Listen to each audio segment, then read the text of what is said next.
So this is what this $30 Oreo lens looks like right now with my modern studio lighting sort of setup.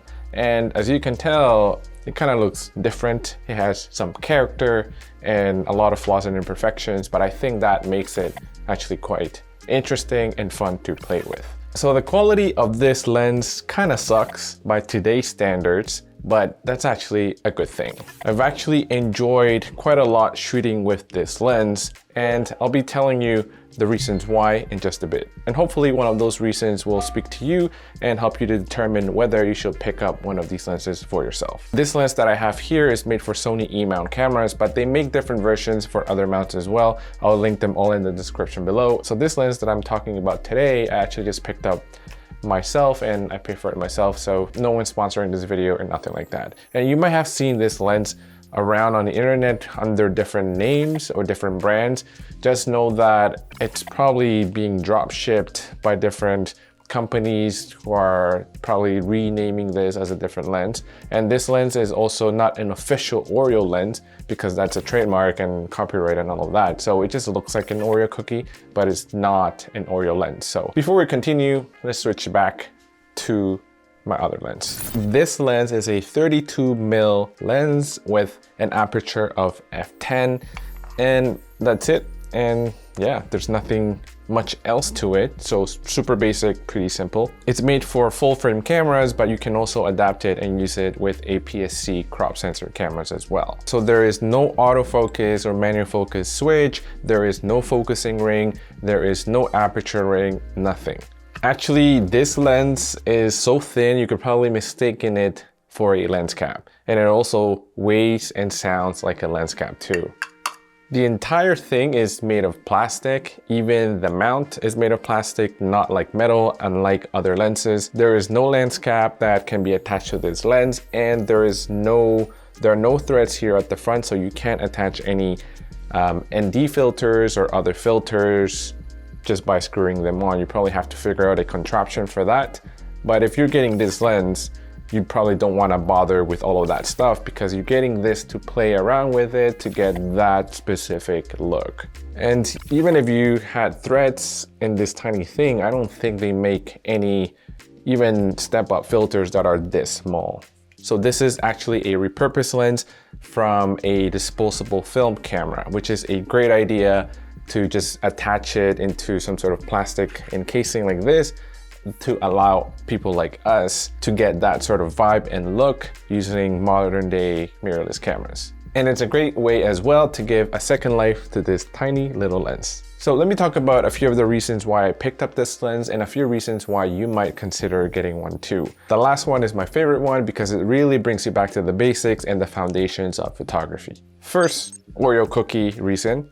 Nostalgia. Modern lenses are just really good and super tack sharp to the point that everything more or less looks the same nowadays. And that's the reason why we have seen recently the resurrection of film photography and that retro nostalgia look. This lens gives you that 90s point and shoot camera film photography vibe. The second Oreo cookie reason is easy street photography. I am not too much of a street photographer, but the few times that I do go and take photos when I'm wandering around downtown Toronto, I sometimes don't like to spend too much time adjusting my settings to take a shot. And I'm a little bit of a shy person, so street photography is definitely not my forte because I get shy when people look at me taking a photo of them out in the street. So that means that I don't want to be spending too much time adjusting the settings on my camera or on my lens and all of that. But with this one, I'm able to just pick it up, just make sure the exposure is correct, and then just point and shoot and just snap my photo. I don't have to worry about whether anything's in focus. I don't have to worry about the focal length because it's all set. Like, so I can just have fun grabbing quick snaps here and there without thinking too much. And I think that has helped me to enjoy more street photography. With this being a focal length of 32mm, it's very close to 35mm, which is a great medium sort of focal length for street photography. Oreo cookie, reason number 3. This is such a portable lens because it's so light and it's a small form factor. It's like a tiny pancake lens that you can just bring anywhere with you. Similar to the point above, having a smaller lens like this makes it easier for me to do street photography as well. A small lens like this does not attract as much attention when you're out there, making it even better and easier for you to get candid shots. Oreo cookie reason number 4. Deep depth of field. This is a fixed f10 lens, so that means that everything is going to be in focus, meaning that you can't really get blurry backgrounds. Pretty much anything from 1.5 meters to infinity is going to be in focus. That means that you can't get macro shots and you can't get subjects in focus if they're really close to your camera. I feel like the general public, to the untrained eye, people can see a photo with a blurry background and consider that a professional photo or a nice photo, just because it's kind of aesthetically pleasing sometimes and because the blurred background makes the subject stand out a lot more. Now, this is also a drawback because if you are learning photography or filmmaking, it is not all about just shooting with a blurry background. So I think not having a shallow depth of field available to your disposal makes you rethink the way you shoot, and it helps you to think about the framing and composition in your camera and your shot a lot more. So that's another reason why I enjoy using this lens, because I can't rely on my aperture to get nice shots. And not everything has to have a blurry background. Let me know if you agree or not. And Oreo cookie reason number 5, it's my favorite one. Composition and framing. This lens allows you to go back to your fundamentals, go back to basics, and just practice composition and framing. When everything is in focus, you really have to think about your entire frame because everything is going to be visible. You can't hide imperfections with a blurry background. So I think that helps you to relook at your entire frame, think about composition, think about lighting, and just think about what you're showing on the shot.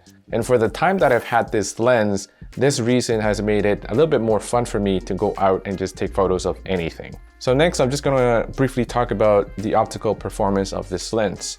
If you're getting this, I think you're not really expecting to have tack sharp photos, but you're getting this more for the vibe, the character, and the nostalgic feeling that you get with this lens. Things in the center are generally sharp, surprisingly, because even though that anything from 1.5 meters to infinity is in focus, there is a specific spot that this focuses on.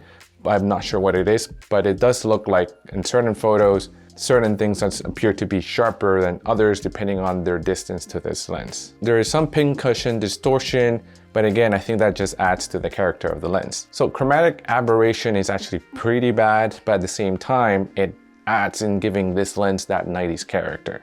As you can see here, terrible, terrible, terrible, but also good at the same time. This is heavily vignetted, but I actually have to say that I do not mind this vignette, not just because it brings me back to the 90s and stuff like that, but also because it helps to focus your shot on the subject if your subject's in the middle of the frame. You can also get rid of some of this vignetting by shooting in APS-C mode, or if you have a crop sensor camera, that vignetting is going to be significantly reduced.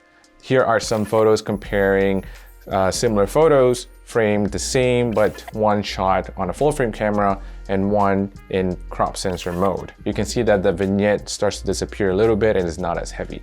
And last, flaring, as you can see here, it's kind of interesting looking. At times it could be kind of distracting, but again, the purpose of this lens is to bring you back a couple of decades before. So for that purpose, I don't really mind. So all in all, I feel like this lens, it's really good. For about $30, depending on where you get it, it's a great purchase just to keep with you and bring with you anytime you go out. And if you enjoy that retro look, that nostalgic look, and you do a lot of street photography, I think this lens is going to be perfect. Let me know in the comments below what your thoughts are on this lens. If you're still watching, here are a couple more videos you could watch next, and I'll see you next time.